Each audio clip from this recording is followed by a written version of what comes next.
Okay, good afternoon. We're pleased to have Robert Strayer with us today, but first let me just introduce myself. I'm the new director in the Foreign Press Center here in New York, Liz Detmeister, for those of you who we haven't met. So, the Deputy Assistant Secretary for Cyber and International Communications and Information Policy in the Bureau of Economic and Business Affairs at the U.S. Department of State is here today to speak with you, and I'll turn the program over to him in just a minute. First, I have a few housekeeping items. Please take a moment to silence your cell phones. At the conclusion of his remarks, we'll open the floor for questions. Please wait for the microphone that we'll pass around as a courtesy, and please state your name and your affiliation before you ask your question. Today's briefing is on the record, and with that, over to you. Thanks, Liz. Thanks for that kind introduction, and I want to thank the Foreign Press Center for organizing this event. I understand this isn't the first time there's been an event here talking about transformative technologies. There's very important international implications of any new technology, both from a political perspective and economic perspective, as well as from a national security perspective. We in the United States are very excited about the potential for the fifth generation of wireless technology to empower a vast array of transformative new applications that will benefit our country as well as societies around the world. 5G is going to have increased amounts of throughput of data, up to 100 times what we have currently in 4G technology, as well as very low latency, that is the time delay that it takes a device to connect to the internet and receive data back. So with those improved technologies, we're going to see many more devices connected to the internet, devices and sensors with what they call the Internet of Things. We'll see tens of billions of those new devices in just the next few years. Those devices will be able to communicate with one another and with systems automatically. That's going to empower a whole new set of types of critical infrastructure. So we'll see autonomous vehicles, we'll see telemedicine. We're also going to see the current types of critical infrastructure like electricity and water distribution being supplied through things like the smart grid, or the case of electricity distribution. Those will occur through the backbone of this 5G technology. Because it's going to be so important to our societies, we want all countries around the world to think carefully about the security practices that should be in place to secure these 5G technologies. We encourage countries to adopt a risk-based security approach, and they should do that for any type of information or communications technology. With regard to 5G, we also think it's very important to look at the supply chain of the vendors that will supply these critical services. In 5G, there's the privileges that the vendor of technology will have, both of its providing of hardware and software, will give it a lot of influence over how these critical systems operate when oriented toward the consumer or for governments. So, for example, these vendors of hardware and software technology could cause data to be exfiltrated for purposes that are not authorized by the users. So that could cause the compromise of citizens' privacy. The exfiltration data could also cause intellectual property that belongs to businesses and corporations to be taken or stolen. And it could also cause the disruption of those critical services like water and power distribution. So it's very important that we have trust in those vendors for 5G technologies. One indicator of trust that we're very concerned about is that a vendor not be under the control of a foreign government without appropriate judicial controls. We know that the national intelligence law in China, as well as other laws, empower the government there to require any entity within China to comply with the mandates of the intelligence and security services in China. We think that's very concerning, particularly because there is no independent judiciary that stands in the middle between those entities and the government. So in effect, they are under the direction of the Chinese Communist Party. There's other indicia of trust that we're concerned about. We think that companies should have transparent ownership structures that are well understood and that comply with our Western laws related to corruption, related to export controls, and to intellectual property theft. We think that the best practices of corporate governance are indicators of whether or not you can trust a company to be in such a privileged position in these 5G networks. It's important to understand in 5G networks that there will be much more software on the systems. That increased software really presents an increased cyber attack surface area. That is, there's much more code that would be compromised. There are frequently updates to software that are the operating system, as well as software that is running the devices, which is called firmware. When those updates occur, code can be introduced in those systems that cause them to be compromised, that would enable the disruption of those systems, or the data that's running over them, including location data and other information, to be exfiltrated outside the network surreptitiously. So it's very important that we have trust in those vendors. Last May, the Czech Republic organized a conference with about 40 countries there to talk about best practices related to securing 5G technology. That focused on policy areas, technical areas, as well as the economics, the funding of 5G systems. That conference resulted in a set of principles called the Prague Proposals that we're encouraging countries around the world to adopt. We think those are good high-level principles that can then be integrated into each country's decision-making about what kind of vendors and what kind of system requirements they want to set for 5G technology. Here in the United States, on May 15th, President Trump signed an executive order on information communications technology supply chain security, which sets a legal framework in place that will allow us to adopt many of the principles that are part of the Prague Proposals.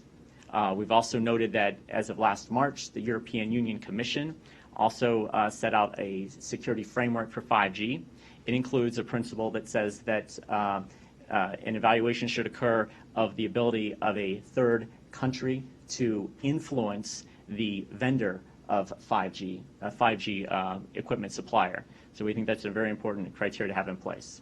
I should note that when we're talking about the radio access network, which is the non-core part, that is the part where there are transmitters that'll be the closest to the user, it's closest where your handset device or other sensor will communicate with. The vendors for those are not American. So this is not us pushing U.S. technology. In fact, Ericsson, which is Swedish, Nokia, which is Finnish, and Samsung, which is South Korean, are the three major providers outside of the Chinese providers. Of course, there's a much larger ecosystem of 5G that will be empowered that will include U.S. technology, but we're in no way benefiting these large integrators for any competitive purpose because they're not American. They're actually headquartered in other countries around the world. The other point I wanted to make, too, was that because our devices will be connected for all these critical uses in all parts of the network, anywhere there's computing going on within a 5G network will become critical. So there's no portion of the network that one could say is okay to have untrusted vendors. You want to have a trusted vendor in all parts of the 5G network wherever there is computing taking place. That is the collection, the processing, or the storage of data. So with that, I'd be happy to answer any questions.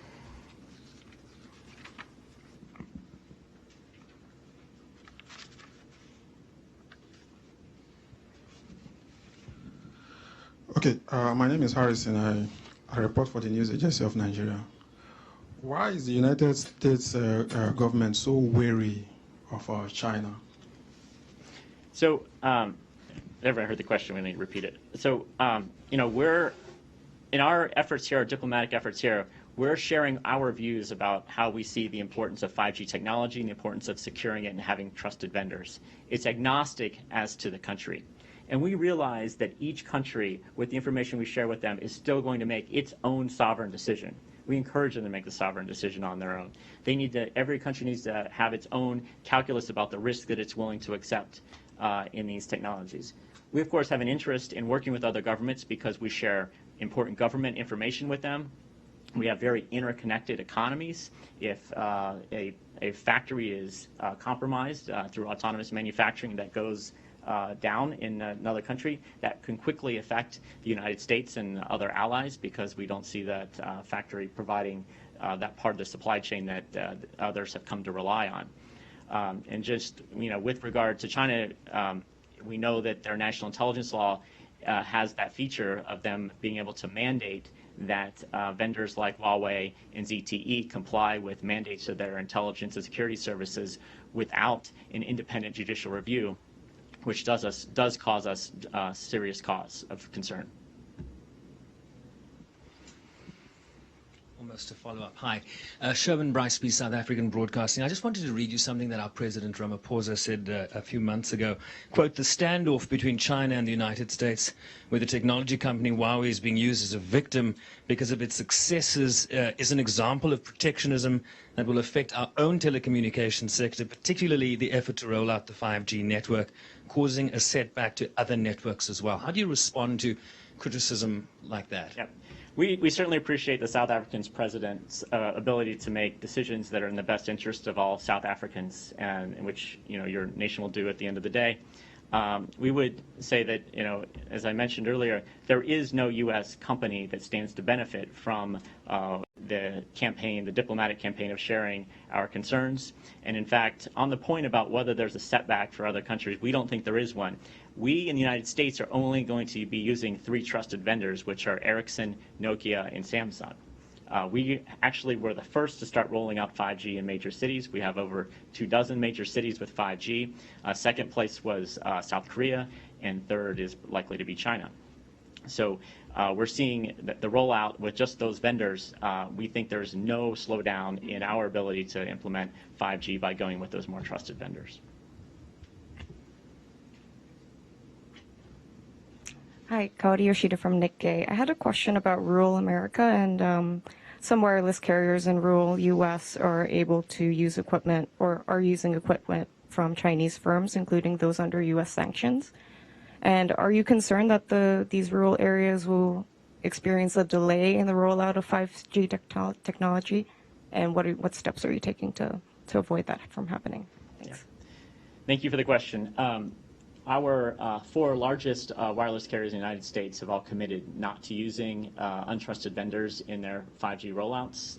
As your question notes, though, some of our rural carriers in their 4G networks currently have some of these untrusted vendors. Our process for implementing the executive order to secure the information and communications technology supply chain will likely address this issue.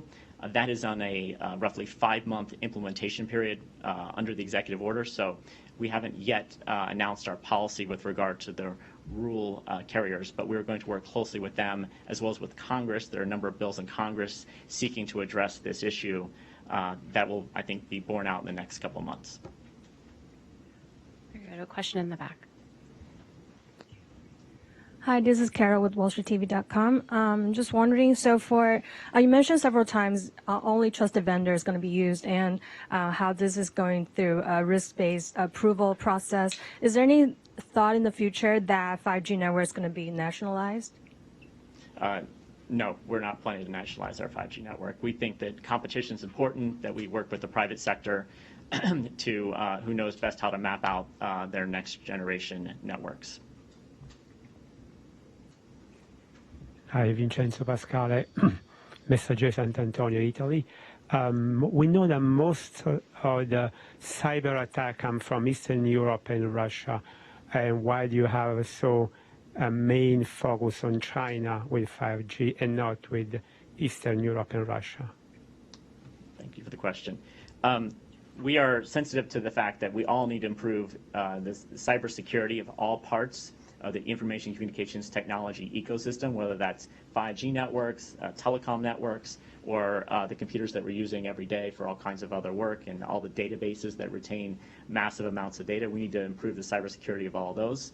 The United States Director of National Intelligence has assessed that there are really 4 countries that we're most concerned about, and that includes Russia, China, Iran, and North Korea from a cybersecurity perspective. So we're talking about addressing cybersecurity overall, but in this particular context of 5G security, we want to talk about trusted vendors. We see no reason to add to the overall risk profile that we're facing by having untrusted vendors. In this case, there are 2 major Chinese vendors for 5G technology that we consider unsecure. So we'd say both address the cybersecurity issues, including those that emanate from territories in Eastern Europe or in Russia, as well as address this supply chain security issue for 5G technology. Thank you. Manik Mehta, I'm a syndicated journalist. You mentioned earlier that we want countries to adopt risk-based security approach. What does that exactly mean? And could you define it?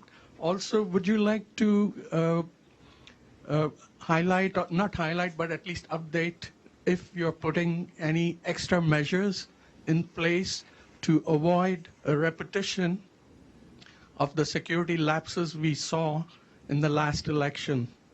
Yes, okay. Thank you for both of those questions. So, risk is fundamentally based on a few things, but it's the vulnerabilities potential to the system. Think about the vulnerabilities of any network, as well as thinking about the threat actors. And if you have untrusted vendors, that feeds into the threat analysis, because those are most easily compromised and more likely to do something in someone else's interest and not in your interest.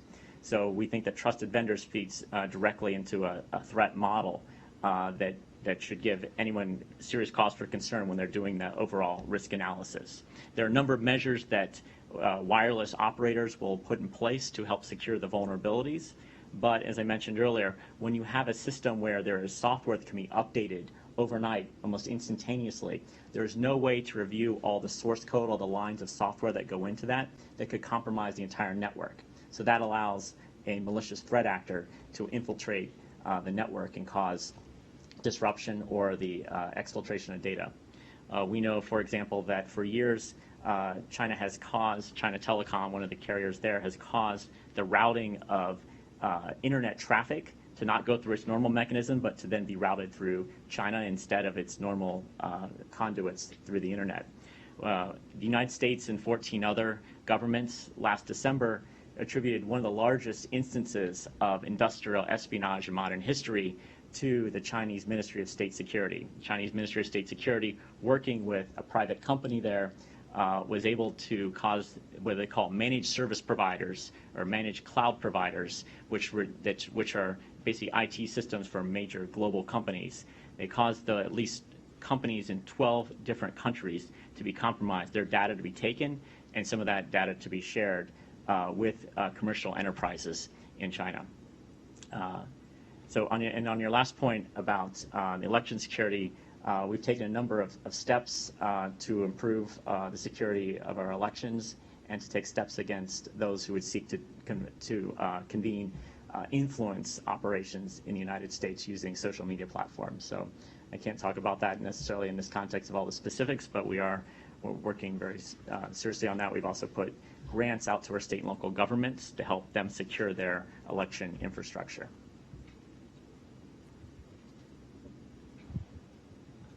Hi, Tamami Shimizu from Nikkei. I have two questions. The first one is, I understood that these Chinese firms now labeled as the untrusted, but what kind of steps they need if they want to be included as a supply chain to the U.S. telecom companies?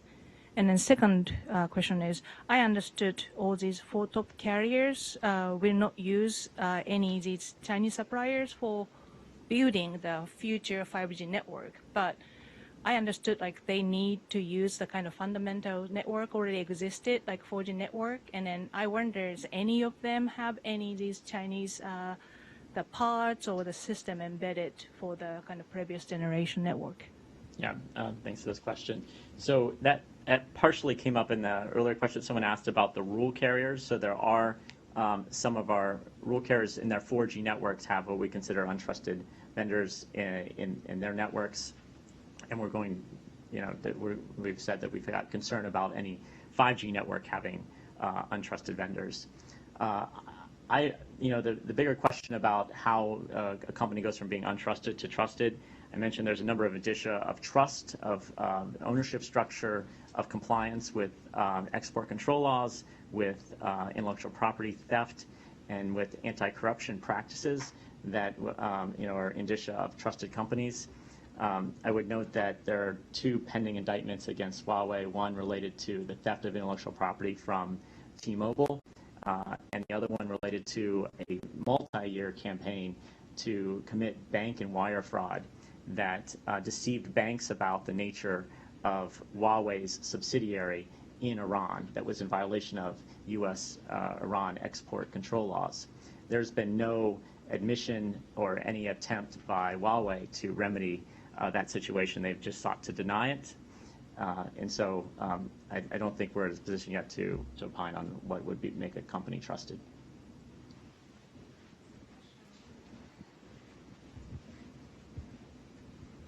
Hi, I'm Nicolas Rollin from the French newspaper Les Echos. It seems there is a problem in the cities with price. The biggest problems of many cities is the price, and it seems Huawei has the cheapest prices on the market. So how can you fight against that? And my second question, is it a possibility for you to completely close the US market to Chinese companies in terms of 5G? So I'll just take the last question first. I just want to be clear. We're not seeking to close the U.S. market from anyone, but we want to just be clear is that we will use the highest standards of security related to our information communications technology, and that admittedly will have some effects on the market of what is allowed to be put into very critical systems for the future of our citizens, and we would, as we talked to others around the world, critical for their national security and economic security as well. Oh, and then the price question. So, every year, dozens of changes happen between one vendor and another vendor. These types of changes happen all the time. There is arguably some price advantage because of the government subsidization by the Chinese Development Bank and the Chinese Export-Import Bank of Chinese technology. That's one of the reasons why we think it's important that the Prague proposals, those principles that we arrived at with that group of dozens of other countries in Europe, was to say that it should be transparent about all the terms of any of these financing deals. Many countries have gotten themselves in the position over the years of having massive debt burdens because they weren't paying any of the cost up front, and so what initially appeared to be a very cheap deal turned out to be very expensive. It's well known that in Sri Lanka, the government had to put up as collateral their port, and they ended up giving that port over to the Chinese government for a 99-year lease to settle their debt situation. So we think it's really important that countries think about what is the long-term sustainable model for information communications technologies, and we're all the time seeing Nokia and Ericsson being selected by telecommunications operators in countries. So that's telling us that they are offering something that's competitive and something that those operators in those countries deem to be economically viable for a longer period of time. Hi, David McClure with NHK News. Two questions. First, about the potential economic impacts of barring Huawei or ZTE from participating in U.S. markets. And then second, if there's any possibility to impact the way that the United States shares intelligence with other countries that choose to use Huawei or ZTE, other companies that the United States is deemed to be not safe. Yep, thanks for those questions. So on the rollout of the technology, we think we're leading the world in that with dozens of cities already deploying 5G on a commercial basis, not just on a trial basis. We know that Ericsson, Nokia, and Samsung are leaders in that market and have ample supply to supply the build out of 5G. So we don't see any delay in choosing these more trusted suppliers. What I can tell, the only people who are really the original source of suggesting that Huawei is a more sophisticated technology and is in the best position is really the company itself in Shenzhen. I'm sorry, and your second question was any possibility that countries that choose to use Huawei or ZTE will have in some way be affected in the U.S. ability to share intelligence? Yep. So we have important information sharing relationships around the globe with countries. We benefit, our partners benefit. We want to make sure we can maintain those relationships by having a vigorous flow of information, bilateral flow of information. But if countries implement in their telecom networks that are doing 5G untrusted vendors, we're going to have to reassess how we're sharing information with them to ensure that we're not compromising that very vital data. I think we have time for about 3 more questions. Thank you so much. I want to ask the question about 5G and the concern of terrorism. Has there been? Do you think it will have an impact on, especially on organizations' operation like ISIS? Will it help them, or it will help you in stopping them with their recruitment? And my other question, again, related to terrorism, in a wider question, broader, I wanted to ask, right now there are talk about that ISIS is restructuring its organization. They focus on more global scale.